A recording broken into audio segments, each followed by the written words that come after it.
Hello and welcome to Enterprising Investor, the flagship investment podcast for CFA Institute. I'm Mike Wahlberg, and we have something a little different for you on the show today. We're going to step away from the usual question of how to invest better to earn higher returns and make more money to focus a little more on the why, as in what role does money play in happiness? And maybe how can your state of mind impact your investing success?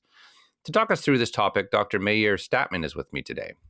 Dr. Statman is a professor at the Levy School of Business at Santa Clara University. And looking at his bio, has probably published in every financial journal you can name. His list of advisory appointments and awards is equally impressive, but beyond all that, Meir recently published A Wealth of Wellbeing, a holistic approach to behavioral finance. Barry Ritholtz, whom many listeners of this podcast may know from his Bloomberg podcast, Masters of Business, wrote this about the book. There are few people in the world better situated to help us make better decisions about our financial well-being than Professor Statman. He has already taught us what investors really want. Now, more importantly, he is teaching us how to make better decisions about our life well-being. We're going to focus on the findings of that book in our chat today. Welcome to the show, Meir. Oh, I'm delighted to be with you, Mike. So, Meir, could you outline the general focus of the book? Yes. So I often note that the biggest risks in life are not in the stock market. I say, if you want real risk, get married. And if you want more risk, have children. And people laugh, as you do right now, because the point is obvious. And yet that point gets lost when we speak about financial well-being and we overlook life well-being. And of course, life well-being requires financial well-being. We need money for supporting a family and, of course, supporting us. But we know that money is not sufficient. Family matters, marriage, children, work matters, health matters, education matters, religion. So there are many parts, many domains to well-being. And so one of the things I wanted to do in this book is expand that circle of finance beyond financial well-being to include life well-being, which is really the ultimate of it. Financial well-being matters greatly. It underlies family, it underlies health, it underlies everything. But well-being goes beyond wealth, goes beyond financing. And almost all people have those points of pain. Very few, if any, have perfection in each of those domains. And we learn to transfer well-being medicine from one domain to another. And we learn to accept medicine from other people by speaking to them about their issues. And we can offer well-being medicine both in compassion, but also in volunteer work that helps people. It's something that I've found interesting in your book was just this idea where, you had various sources there where you quoted people in there who make themselves vulnerable by sharing those things. And when you speak of those injuries, it creates a sort of intimacy and a friendship that encourages them to open up. What I do in the book is I bring that scientific literature that is done with large samples and so on. And it is really general, but very useful. And I marry to it those stories that you can read in the New York Times and the Wall Street Journal and the Atlantic magazine and so on that illustrate really, that provide those insights. And people indeed open themselves, make themselves vulnerable by sharing their issues, their pains, their injuries. And I was thinking, I should do the same so that readers can see. I'm not kind of one of those people who comes and says, the most important thing about well-being is marriage or friendship, or it is all of those things. And those things, not all of them can be perfect. And so what we need to do really is live in reality. And reality is kind of, it's sort of like when you buy a new car and you have the first ding. Well, it is really painful. But then when you have the second and third and fourth, you say, who cares? All cars have dings. At least it takes me from home to work and back, and you relax about that. And so if we can kind of look at that and take lessons for ourselves and say, God did not choose us to inflict that pain because we are particularly sinful. All people have that pain in different parts of their lives, and we learn to live with it. So, what is the relationship then between financial well-being and life well-being? Well, so it is really very important to note that financial well-being underlies all of well-being. And so, sometimes you'll see those books, that say that money doesn't really matter much. Well, it matters a great deal. First, it matters on its own. Having money means that if you get a ding in the car and more, if it is destroyed, you can still afford to buy a new car. And money also provides those expressive and emotional benefits in high social status. And so it really matters to us not just how much money we have, but how much money we have relative to our social comparison groups, say our neighbors or coworkers. And so money enhances well-being, period. But money also underlies well-being in the other domains. As I said, you need money to take care of family, to buy clothes for children, to have a house for yourself and for them. You need money to pay for health. You need money to pay for education. You even need money for religion, because if you're going to be a member of the congregation, they're going to pass the basket, and you better have something to put in it. And I think, if I might say, Meir, as well, as they say that one of the biggest causes of divorce is often money, right? The one people fight most about is usually about money, and I guess it's sprinkled across all of those other categories that you're talking about. If you don't have the sort of base layer, I guess, of Maslow's hierarchy of needs, if you're not satisfying the basic things and getting the car fixed and buying the groceries, everything else can kind of fall apart. Indeed. Yeah, that is true, and that is a reason that many poor people either don't marry in the first place or split, because it gets to be too much. When one, say, has a job, comes home stressed, there is still not enough money, and so on, and that bleeds into everything, into relationship, and often leads to divorce. So this idea of achieving financial stability so that you can achieve happiness in other areas of your life, that makes intuitive sense to me. I'm curious if that relationship exists in the other direction. So does having a stable marriage, fulfilling friendships, a sense of community, can that lead to better decision making in whatever role you are? And our listeners, a lot of them are portfolio managers in that portfolio management seat. Well, I think it does. I think that not having the stress of poor well-being helps you focus on what really is important. To me, this means that, for example, I don't need to buy Bitcoin to be wealthy. I am wealthy.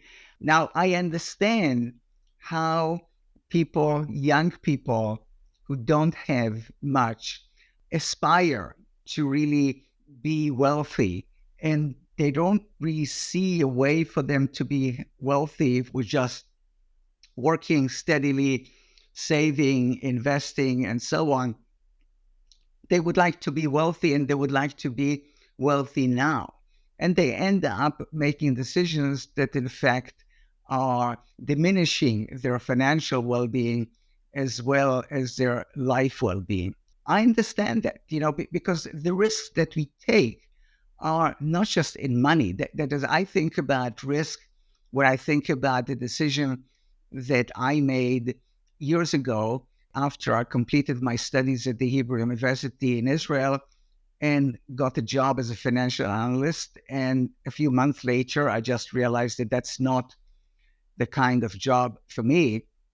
And I came to the United States to get a PhD, not really knowing what comes next. Now, objectively speaking, I was taking a huge amount of risk. I had a steady job. If I stayed there, I would have had a pension. I was already married. We already had a baby.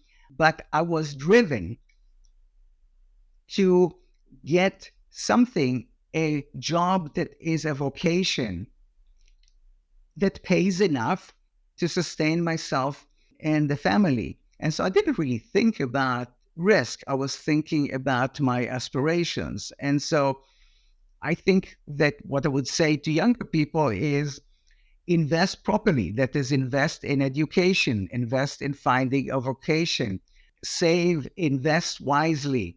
Don't do it by lottery ticket. Don't do it with Bitcoin. And lottery tickets famously bought by the people least able to afford them. Exactly. But again, we tend to sort of say, they're not very smart. They're very smart. They are as smart as we are. It is just that they are at a point where we were perhaps years before. They can see that they're not going to establish the next Google or even become a professor. How is it that they have a chance to get beyond what they have now? And for many people, the only reasonable answer is a lottery ticket. And, as long as you have that as one every week or one every month, it is okay. As long as you don't overdo it, it is perfectly okay to keeping hope alive. And I feel like what we're talking about here, a little bit here, is risk. And it actually takes me into another question that I wanted to ask you about, which is something you write about in the book, is this main motivators for investors, which is the prospect of riches and the prevention of poverty, sort of these kind of two dual goals that all investors have. And I wonder if you could walk us through how you think about, you set up a simple portfolio. So I wonder if you could talk about what that simple portfolio is comprised of and how investors might weight the different things based on where they are on that continuum of seeking wealth versus trying to just cover rent. Yeah, so I like to say with obvious exaggeration that we want two things in life. One is not to be poor, and the other is to be rich. And so we can kind of build our portfolios and build our lives as well based on that. And so going to life first. So I came to the United States. I took a risk. Perhaps I would not have finished my PhD. Perhaps nothing would have come with it. I would have had to go back to Israel and perhaps do the kind of job I did not like. But at least I knew that I'm not going to be poor. That is, I have enough skills to make sure that I have food on the table. And so it is important to have that base. For young people, it is mostly what we call human capital, that is their ability to earn money. But there's also to be rich. And when I talk about rich, I'm not necessarily talking about rich in money. I'm talking about really rich in well-being. And so we care about finding, for example, a job that is a career and is a vocation, something that brings us satisfaction beyond paycheck. And I think that the same applies to portfolios. And so, many people rebalance, they have an attitude towards risk. I don't have an attitude towards risk. I have aspirations and I have those desires not to be poor and to be rich. And so, if you think about kind of two layers, one is for not being poor, and it can consist for young people, it is mostly their human capital. They don't really have much in the way of portfolio. They can invest, in fact, everything that is beyond that in risky things like the stock market. When we age, we use, say, bonds to create this downside protection, this not being rich layer, and then have stocks as the upside potential, as the getting rich. And so that's what I do. So I have enough in those bonds to tide me over if worse comes to worse in the stock market. But then the stock market goes up and down every day. I am wealthier some days than other. I pay no attention. It really does not matter. I know that I'm fine. And it's just really funny how we look at monies in different pockets. And so it really matters to me if I got shortchanged by $10 in some store, and yet my portfolio goes up by thousands or down by thousands every day, and I just shrug my shoulders. And I guess the timing can also be an important part of that. I really loved in the book, you told a story about a Wall Street Journal article that you wrote. And in it, you wrote, reader of an article I wrote in the Wall Street Journal noted the upside of diversification. He said, getting rich slowly has seemed to work for a lot of folks, getting rich quick for a slender few. And a fellow reader noted the downside of concentration. You can get poor just as quickly. Can you talk about this concept of allowing simplicity and time to do the heavy lifting? Yeah, I think that, they say, and it is correct, that diversification is the only free lunch in finance. And so when I hear people who are talking about the Magnificent Seven and how they figured out the FANG or the Magnificent Seven or whatever it is now, I kind of smile to myself because I know that they are in my portfolio, that I have those stars in my portfolio and they're making me money. And if they make up a large portion of my portfolio because it is weighed by market value, so much the better. But I don't try to figure out whether it is going to be Magnificent Seven 1 year in Amazon and the like, and the other it is going to be Exxon and the like. I just have all of them. And so I let time do the job. Now, I do have the luxury of being older, of course, and having seen how compounding works. And so when I was a student at Columbia, I also taught at the City University of New York, and they opened for me a retirement account, and they put perhaps as much as 15% on top of my measly salary into it. And I added some. And this amount, these few thousands, are now hundreds of thousands. Yes, we've had inflation between then and now, but even now, hundreds of thousands are real money. It is hard to tell young people that, when you're 20s and you hear someone who is in his 70s, you say, oh, those old geezers, what do they know about life? And life has changed so much and all of that. But, it was useful for me when I was young to listen to just so much older people, but listen to what science is telling us about investing and behave accordingly and enjoy the fruit of it now. Yeah, those portfolios are really the best, the kind of force savings and forget about them. And, you open them one day and you by virtue of not touching them, you've managed to save yourself from yourself. Indeed, indeed. Yeah, it is right that we are the enemies of ourselves when it comes to investing. I really, people say, what is your investment philosophy?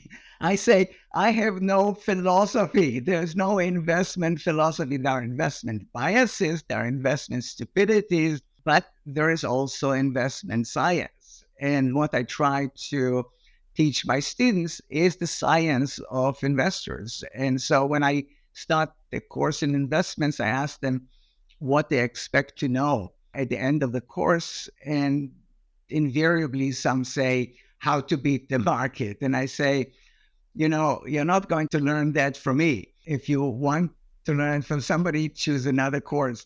What I'm going to tell you is how you're going to really accomplish financial well-being and life well-being without being able to beat the market. Just be with the market rather than try to be above it.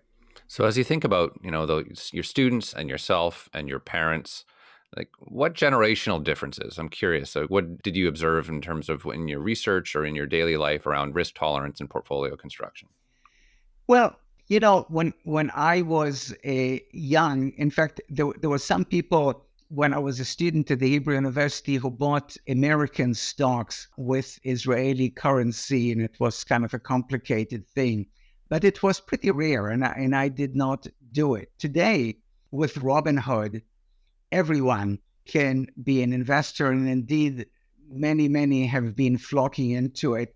And if if young people learn to invest well, that is, create reasonable portfolios and leave them alone, that would be wonderful. And so the problem of younger people now is that they can use their iPhone, click a few things, buy stuff, sell stuff, and eventually dwindle their portfolios. But what is really more stable is this issue of aspiration.